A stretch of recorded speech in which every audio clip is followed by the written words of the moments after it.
This true story about a boy who claims he is a time traveler will freak you out.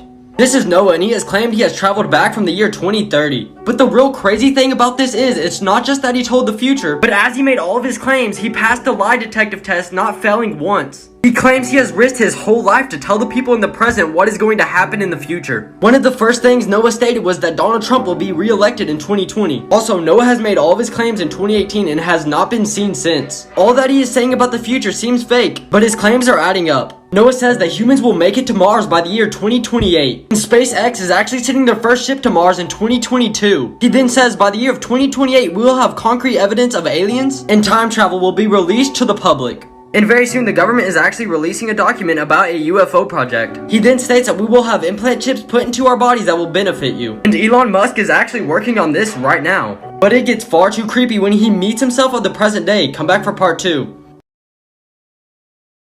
This true story about a boy who claims he is a time traveler will freak you out. This is Noah. He claims that he is a time traveler from the year 2030. In 2018, he did an interview with himself from the future. Supposedly, this is Noah from the year 2070, and let me tell you how creepy this gets. So somehow, a message was sent to each other to meet up in present time. To confirm that they are the same person, they both have the same implant chip in the exact same spot in their hand. They said this chip was to prevent paradoxes, so it can control your brain and nothing will be out of order. They both told very personal information to each other that no one would have known unless they were the same person. They talked to each other about the diseases that will be cured and how artificial intelligence will almost take over. So Noah in 2030 says they are talking about another huge war, like World War III, and I don't think we need that. But Noah's future self actually states there will be a war, but it will be a war like you've never seen before, and it will be very bad. They state that a lot of changes are about to happen, so be ready.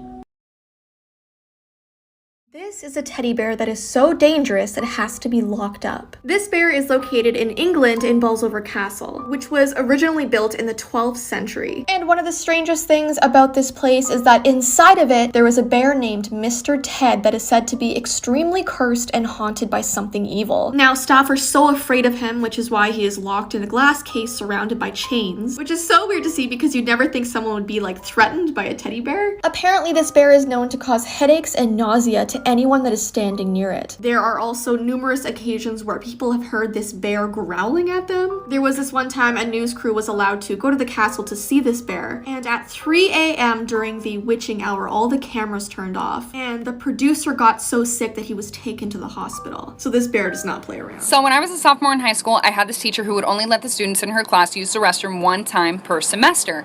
Well, one day I raised my hand and I was like, excuse me, I don't remember her name, can I please use the restroom? And she was like, no you can't because you've already used the restroom in my class this semester. Well, excuse me, you can't dictate my bladder. So I'm like all frustrated and I started secretly texting my mom because I wasn't allowed to use my phone in class. And I was like, Mom, I'm sitting in class right now, my teacher won't let me use the restroom. And she was like, I'll take care of it for you. And I was like, okay. So like 5 minutes goes by and all of a sudden my teacher's phone starts ringing and she walks up to it and answers it and she's like, hello? Yeah. Okay, thank you. And then she walks up to me like so angry and she like slams the pass on my desk and she was like, since you have to go that bad. And I was like, yeah, I really do, thanks. And I got up and left. I didn't even have to go to the bathroom. It was just the principle of it. I just roamed the halls. One day in elementary school, it was lunchtime. A bitch had to go potty. It was poo-poo time. So I remember I went to the restroom and I was exploding or whatever. And these girls walked in. We're gonna call them the Chipettes, okay? This is the best part.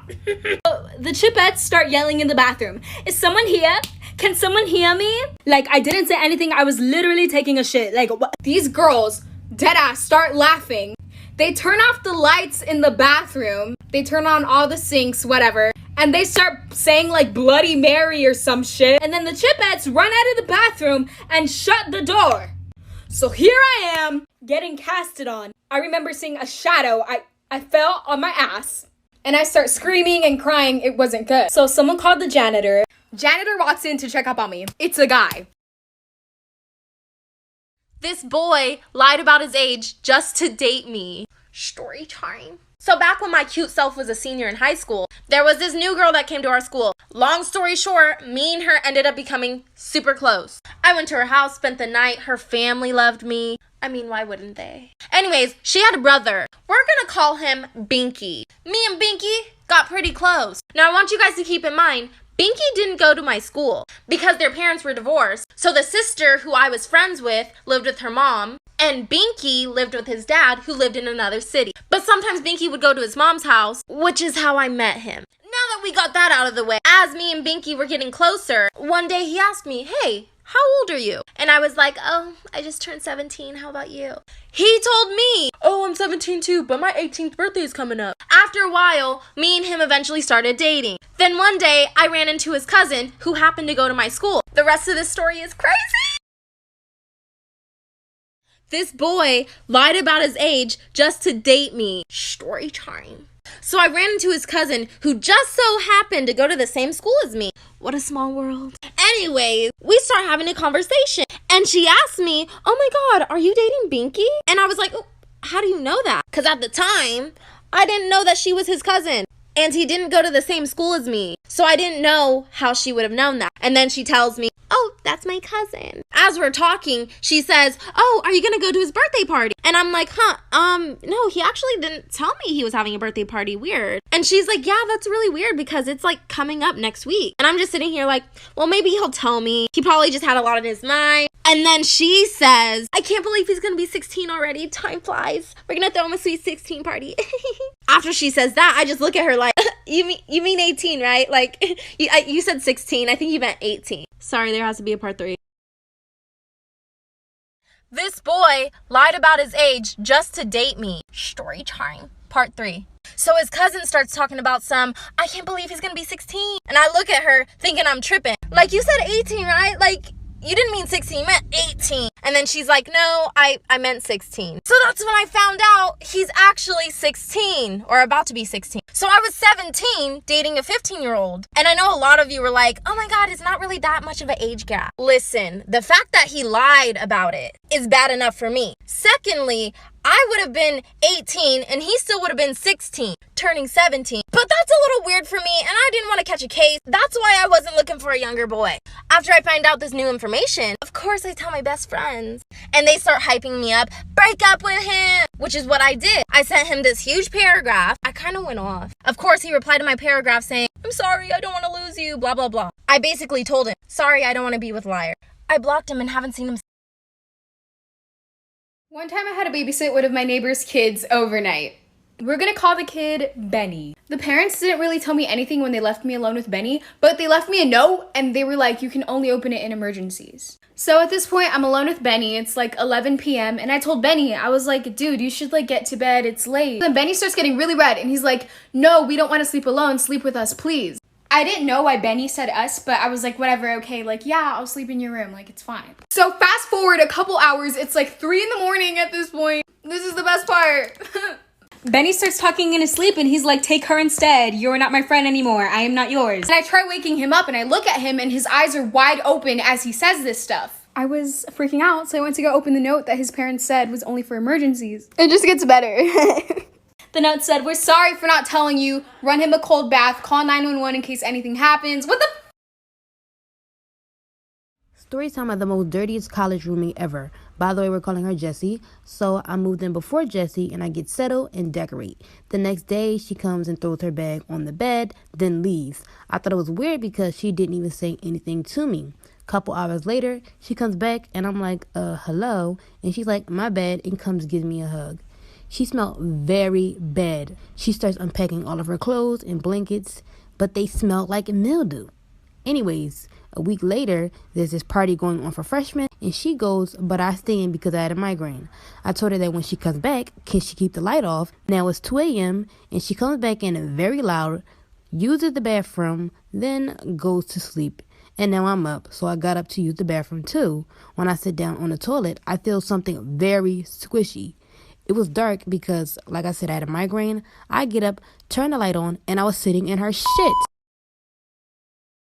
An 11-year-old boy came across this girl buried underneath the sand, and this is what happened. A young boy named Connor Fitzgerald was building sandcastles with a couple of his friends at the Marina Dunes beach in California. The boys soon moved to digging holes in the sand and challenged each other to see who could dig the deepest. As Connor was digging his hole, he suddenly hit something with his right hand.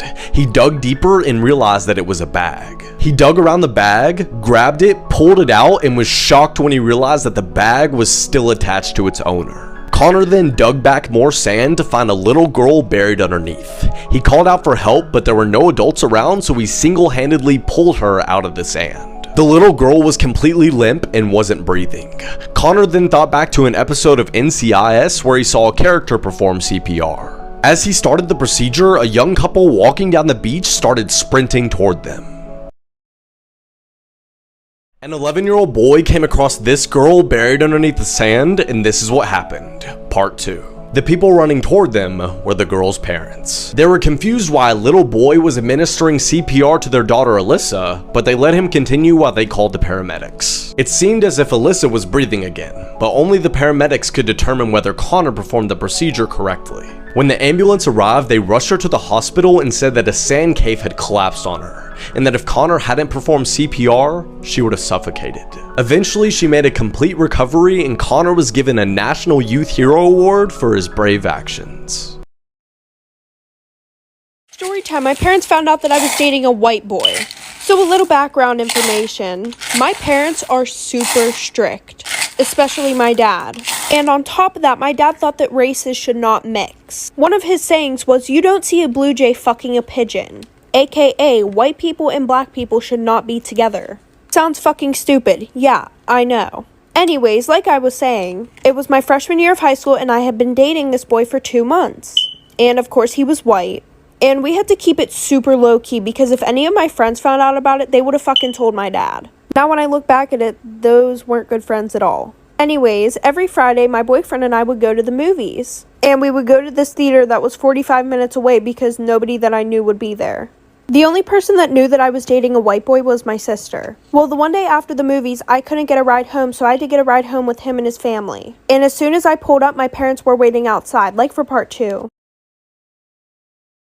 Part 2 about how my parents found out that I was dating a white boy. So like I said, my sister couldn't come pick me up, so I had to get a ride with him and his family. And what do you know, as soon as we pull up to my fucking house, my dad is standing on the porch waiting for me. So I told his parents to drive around the block one more time while I called my sister and told her to distract my dad. So as we're driving up to my house again, I see that my dad isn't on the porch. So I run into the house before he could see me getting out of a white boy's car. So a few months go by and we're still dating, very low key. And the one night at 3 a.m, I get woken up by my sister.